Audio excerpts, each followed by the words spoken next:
Bonjour et bienvenue dans T'inquiète, je gère. Aujourd'hui, nous avons le plaisir de recevoir Arthur Thénault, le cofondateur de Tierra Latina et représentant des entrepreneurs français au G20 des jeunes entrepreneurs. Arthur, bonjour. Bonjour Jérôme. Pour commencer, est-ce que vous pouvez nous décrire l'activité de Tierra Latina ? Tierra Latina, c'est une agence de voyage qui organise des voyages sur mesure chez l'habitant en Amérique du Sud.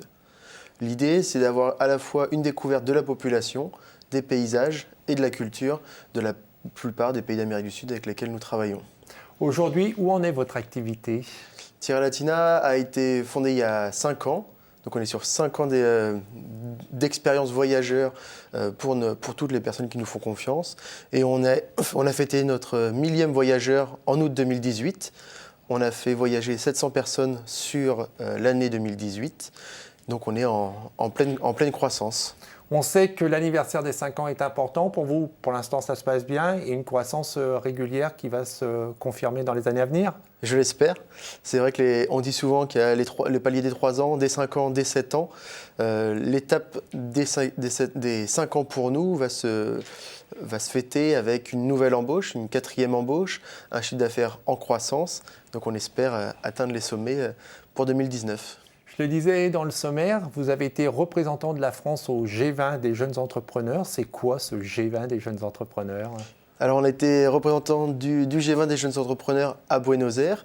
C'est un G20 qui a lieu en amont du G20 officiel pour mettre en relation des jeunes entreprises du monde, des 20 pays représentant le G20. Et l'idée, c'est de discuter, de voir ce qu'on peut proposer aux différents gouvernements pour favoriser l'entrepreneuriat. Alors, qu'est-ce que vous avez proposé en quelques mots ?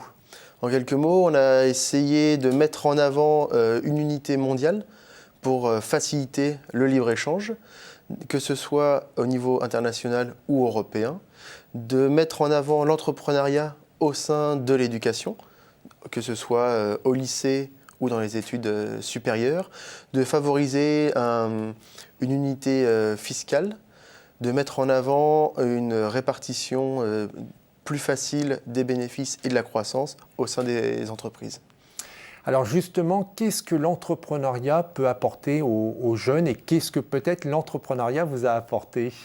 Aux jeunes, je ne sais pas. En tout cas, ce que ça m'a apporté, c'est au Tierra Latina nous a permis de voler de nos propres ailes, d'être indépendant, d'être responsable de nos actions. C'est nous qui décidons ce qu'on veut mettre en place, d'arriver à avoir plus d'autonomie, de la confiance et puis de travailler pour faire ce qu'on aime. Je pense que c'est le plus important pour les jeunes. Quels sont les défis que vous devez relever pour continuer le développement de Tierra Latina ?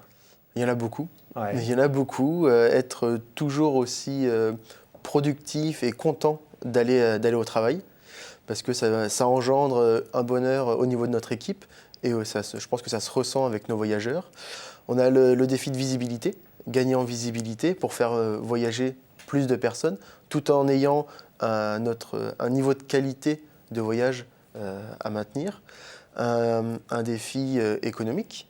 La croissance, c'est bien, mais il faut arriver à la gérer, à générer toujours autant de bénéfices, entre guillemets, mais aussi à prendre en compte des nouvelles valeurs. Alors, sans révéler tous vos secrets, mais bon, ces 3 objectifs, ces 3 défis, je pense que beaucoup d'entrepreneurs les rencontrent. Donc, le premier défi que vous avez évoqué, c'est garder l'enthousiasme quotidien. Quelle est votre petite astuce pour rester motivé et enthousiaste chaque matin ? D'arriver à mettre de la bonne ambiance au bureau, la bonne ambiance entre collègues, la bonne ambiance avec nos voyageurs. Ça passe par un petit peu de musique latine, du maté. On partage le maté quasiment toute la journée. Le maté, c'est la boisson nationale d'Amérique du Sud.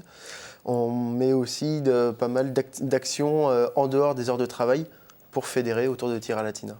Deuxième défi, la visibilité. Les entreprises doivent se faire connaître, surtout quand on est jeune entrepreneur. Alors, comment vous vous faites connaître ? Le bouche à oreille, c'est notre premier vecteur de visibilité.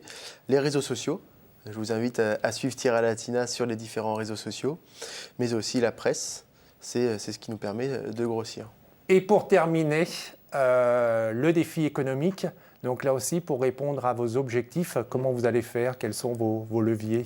C'est une bonne gestion en bon père de famille, comme on dit souvent. Et puis l'accueil du village du Crédit Agricole dans lequel nous sommes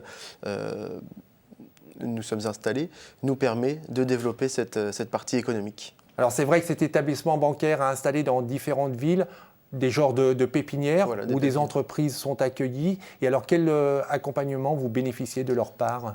Donc le village du Crédit Agricole nous accompagne d'un point de vue stratégique pour mettre en avant les différentes étapes de Tierra Latina, d'un point de vue commercial aussi, avec une mise en partenariat avec des potentiels acheteurs ou réseaux d'acheteurs.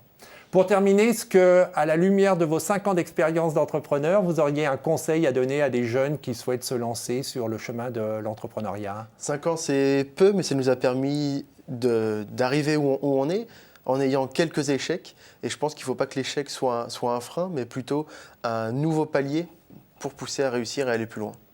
Arthur, merci beaucoup et bonne continuation. Merci Jérôme. Et pour ceux qui voudraient en savoir plus sur votre activité, il y a bien évidemment un site internet, c'est www.tierra-latina.com. Pour revoir cette émission, c'est demain.fr. Pour bénéficier d'expertise et écouter et voir d'autres témoignages de jeunes entrepreneurs, évidemment, vous allez sur kangai.fr. On se retrouve la semaine prochaine, mais en attendant... T'inquiète, je gère.